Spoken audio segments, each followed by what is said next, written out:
कार्यक्रम तारों तले जिंदगी। तारों तले जिंदगी इस सीरीज में हम आपके लिए लेकर आए हैं हिंदी साहित्य जगत की कुछ चर्चित कहानियों और उपन्यासों पर केंद्रित रेडियो नाट्य वाचन।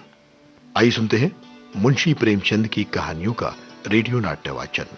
आज की कहानी है सुभागी। वाचन स्वर और प्रस्तुति काजल सूरी की है।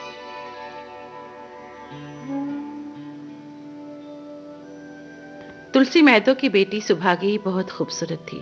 उसका बेटा रामू किसी काम का न था, लेकिन सुभागी 11 साल की बालिका होकर भी घर के काम में इतनी चतुर और खेती बाड़ी के काम में बहुत निपुण थी।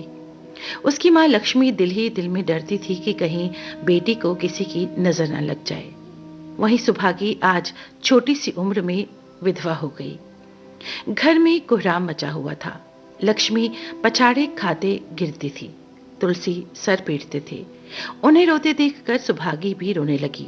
बार बार माँ से पूछती, क्यों रोती हो माँ? मैं तुम्हें छोड़कर कहीं नहीं जाऊंगी, तुम क्यों रोती हो? उसकी भोली बातें सुनकर माता का दिल और भी फटा जाता था। जब सुभागी जवान हुई तो लोग तुलसी महतो पर दबाव डालने लगे कि लड़की का दूसरा ब्याह कर दो। जवान लड़की का यूं फिरना ठीक नहीं। तुलसी ने कहा, भाई मैं तो तैयार हूं, लेकिन सुभागी भी माने ना, वो किसी तरह राजी नहीं होती। हरिहर ने सुभागी को समझाया, बेटी हम तेरे ही भले को कहते हैं। माँ बाप अब बूढ़े हुए, उनका क्या भरोसा? तुम इस तरह कब तक बैठी रहोगी? सुभागी ने सर झुकाकर कहा, चाचा मैं तुम्हारी बात समझ रही हूँ, लेकिन मेरा मन घर करने को नहीं कहता। मुझे आराम की चिंता नहीं है, मैं सब कुछ झेलने को तैयार हूं, और जो काम तुम कहो ना वो सिर आंखों के बल करूंगी, मगर घर बसाने को मुझसे ना कहो।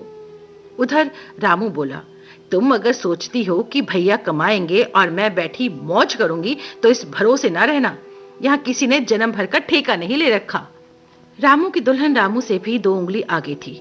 मटक कर बोली, हमने किसी का कर्ज थोड़े ही खाया कि जन्म भर बैठे भरा करें। सुभागी ने भरे हुए स्वर में कहा, भाभी मैंने तुम्हारा आसरा कभी नहीं किया, और भगवान ने चाहा तो कभी करूंगी भी नहीं। तुम अपनी देखो, मेरी चिंता ना करो। रामू की दुल्हन को जब मालूम हुआ कि सुभागी घर न करेगी तो और भी उसको गुस्सा आ गया। उसे रुलाने में जैसे उसको मजा आता था। आपको बेटी बहुत प्यारी है तो उसे गले में बांध कर रखिए, मुझसे तो नहीं सहा जाता। तुलसी, अच्छी बात है, अगर तुम्हारी यही मर्जी है तो यही होगा। मैं कल गांव के आदमियों को बुलाकर बंटवारा कर दूंगा। तुम चाहे छूट जाओ, सुभागी नहीं छूट सकती। रात को तुलसी लेटे तो उन्हें वो पुरानी बात याद आई, जब रामू के जन्म पर उन्होंने रुपए कर्ज लेकर जलसा किया था, और सुभागी पैदा हुई तो घर में उन्होंने एक कौड़ी भी खर्च न की। बंटवारा हो गया। बंटवारा होते ही तुलसी महतो और लक्ष्मी को बहुत खुशी मिली। पहले तो दोनों सारे दिन सुभागी के मना करने पर भी कुछ ना कुछ करते रहते थे, लेकिन सुभागी ने उन्हें कुछ भी करने से मना कर दिया और सारा काम वो खुद ही करती थी। पहले दोनों दूध घी को तरसते थे। सुभागी ने कुछ रुपए बचाकर एक भैंस ले ली। बूढ़े आदमियों की जान तो उनका भोजन है, अच्छा भोजन ना मिले तो वे किस आधार पर रहें? गांव में जहां देखो सबके मुंह से सुभागी की तारीफ होती थी। लड़की नहीं देवी है, सारा काम अकेले करती है और उस पर माँ बाप की सेवा भी किए जाती है। मगर शायद तुलसी को ये सुख बहुत दिन तक भोगना ना था। 7-8 दिन से तुलसी को जोर का बुखार चढ़ा हुआ था। लक्ष्मी पास बैठे रो रही थी। सुभागी पानी लिए खड़ी थी। जब तक वो पानी लाए उनका जी डूब गया और हाथ पैर ठंडे हो गए। सुभागी उनकी ये दशा देखते ही रामू के घर गई और बोली, भैया चलो देखो आज दादाजी ना जाने कैसे हुए जाते हैं, 7 दिन से बुखार नहीं उतरा। रामू ने चारपाई पर लेटे लेटे कहा, तो क्या मैं डॉक्टर हकीम हूं कि देखने चलूं? उसी वक्त उसकी दुल्हन अंदर से निकलकर आई और सुभागी से पूछा, दादा को क्या हुआ है दीदी? सुभागी से पहले रामू बोल पड़ा, हुआ क्या है, अभी कोई मरे थोड़े ही जाते हैं। सुभागी ने फिर उससे कुछ ना कहा और सीधे गांव के मुख्तार बाबू सज्जन सिंह के पास चली गई। उसके जाने के बाद रामू की स्त्री बोली, चले क्यों नहीं जाते? रामू, कभी नहीं, सब कुछ उनकी प्यारी सुभागी कर देगी। स्त्री, तुम्हारे रहते वो क्यों करने लगी? रामू, जैसे मेरे रहते उसे लेकर अलग हुए, और कैसे। उधर बाबू साहब ने जो ही महतो की हालत सुनी, जल्दी से सुभागी के साथ भागे चले आए। यहाँ पहुंचे तो महतो की हालत खराब हो चुकी थी। नाड़ी देखी तो बहुत धीमी थी। समझ गए कि जिंदगी के दिन पूरे हो गए। मौत का तो आतंक छाया हुआ था। भीगे नेत्र होकर बोले, महतो भाई साहब, कैसा जी है? महतो जैसे नींद से जागकर बोले, बहुत अच्छा है भैया, अब तो चलने की बेला है। सुभागी के पिता अब तुम ही हो, उसे तुम ही को सौंपे जाता हूं। सज्जन सिंह ने रोते हुए कहा, भैया घबराओ मत, भगवान ने चाहा तो तुम अच्छे हो जाओगे। सुभागी को तो मैंने हमेशा अपनी बेटी समझा है, और जब तक जीऊंगा ऐसा ही समझता रहूंगा। तुम निश्चिंत रहो, मेरे रहते सुभागी या लक्ष्मी को कोई तिरछी आंख से ना देख सकेगा। और कुछ इच्छा हो तो वो भी कह दो। महतो ने बोला, और कुछ नहीं कहूंगा भैया, सदा सुखी रहो।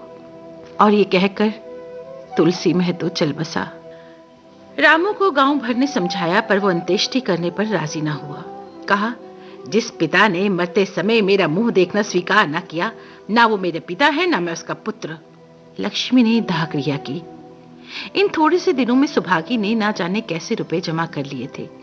जब 13वीं का सामान आने लगा तो गांव वालों की आंखें खुल गई। बर्तन, कपड़े, घी, शक्कर, सब सामान जमा हो गया था। रामू देख देख कर जलता था। उधर सुभागी की मां लक्ष्मी ने सुभागी को कहा, बेटे घर देखकर खर्च करो। बाबूजी का काम तो धूमधाम से होगा अम्मा, चाहे घर रहे या जाए। बाबूजी फिर थोड़े ही आएंगे। पिछले पहर का समय था, लोग भोजन करके चले गए थे। लक्ष्मी थककर सो गई थी। केवल सुभागी बची हुई चीजें उठा उठा कर रख रही थी कि ठाकुर सज्जन सिंह ने आकर कहा, बेटी अब तुम भी आराम करो, बाकी काम सुबह कर लेना। सुभागी ने कहा, दादा अभी थकी नहीं हूं। आपने जोड़ लिया ना, कुल कितने रुपए उठे? सज्जन सिंह, वो पूछकर क्या करोगी बेटी? कुछ नहीं, यूं ही पूछती थी। सज्जन सिंह, कोई 300 रुपए उठे होंगे। सुभागी ने सकुचाते हुए कहा, मैं इन रुपयों की देनदार हूं। सज्जन सिंह, तुमसे तो मैं मांगता नहीं, मैं तो मेरे मित्र और भाई थे, उनके साथ मेरा भी तो कुछ धर्म है। लक्ष्मी की दशा बिगड़ती रही, यहां तक कि 15वें दिन वो भी संसार से सिधार गई। अंतिम समय रामू आया और उनके पैर छूना चाहता था वो, पर लक्ष्मी ने उसे झिड़की दी और वो उसके समीप न जा सका। माता के देहांत के बाद सुभागी के जीवन का सिर्फ एक लक्ष्य रह गया था, सज्जन सिंह के रुपए चुकाना। 300 रुपए पिता के क्रियाकर्म में लगे थे, लगभग 200 माता के काम में लगे, 500 का ऋण था और उसकी अकेली जान। मगर वो हिम्मत ना हारती थी। 3 साल तक सुभागी ने रात दिन एक कर दिया और हर तीसरे दिन 15 रुपए लेकर वो सज्जन सिंह के पास पहुंच जाती। इसमें कभी नागा ना पड़ता। अब चारों तरफ से उसकी सगाई के पैगाम आने लगे। सभी यही सोचते कि जिसके घर सुभागी जाएगी उसके भाग्य खुल जाएंगे। जिस दिन सुभागी ने आखिरी किस्त चुकाई, उस दिन उसकी खुशी का ठिकाना ना रहा। वो चलने लगी तो सज्जन सिंह ने उसे कहा, बेटी मेरी इच्छा है कि तुम मेरी बहू बनकर मेरे घर को पवित्र करो। बोलो मंजूर है? सुभागी, दादा आप मेरा इतना सम्मान कर रहे हैं। सज्जन सिंह, तुम्हारा सम्मान भगवान कर रहे हैं बेटी, तुम भगवती का अवतार हो। सुभागी, मैं तो आपको अपना पिता समझती हूँ। आप जो करेंगे मेरे भले के लिए ही तो करेंगे। आपके हुक्म को मैं कैसे इनकार कर सकती हूँ? सज्जन सिंह ने उसके माथे पर हाथ रख दिया और कहा, तुम्हारा सुहाग अमर रहे बेटी, तुमने मेरी बात रख ली। मुझसे भाग्यशाली इस संसार में और कौन होगा? तारों तले जिंदगी।